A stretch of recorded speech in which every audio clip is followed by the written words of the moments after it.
2024 साधारण निर्वाचन पर भारतीय जनता पार्टी तरफ 140 कोटी लोक तथा ओडिशार 4.5 कोटी लोकों ठारू मतामत संग्रह करा जाउछि। विकसित भारतर जो रोडमैप मोदी जी तैयारी करिसेंती, मोदी का सरकार जो करिछि विगत 10 वर्ष भितर जो संकल्प 2014 साधारण निर्वाचन रे मोदी जी जो इलेक्शन मैनिफेस्टो तैयारी होइतिला ताकू 95 भाव पूरण करिसेंती एवं 2019 साधारण निर्वाचन पूर्व जो इस्ताहार प्रकाश पाइथिला तार 99% पूरण करिसेंती। ये प्रमाणित करिछि मोदींकर ग्यारंटी को। ये जो विषय देशवासी निर्वाचन इस्ताहार रे थिला ताहा पूरण होइछि।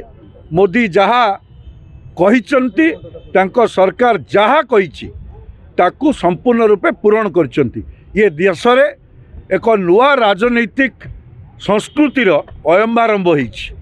तो से दृष्टि विकसित भारत पई स्वाधीनतार 100 वर्ष जेतबेले पूरीब, ओडिशार जेतबेले भाषा भित्तिक राज्यर 100 वर्ष 2036 मसीह एवं 2047 मसीह विकसित भारत पई जो रोडमैप अच्छी ताकू कौ भली भाव में ताकू आमे करि परिबा, विकसित राष्ट्र भाई परिणत करि परिबा।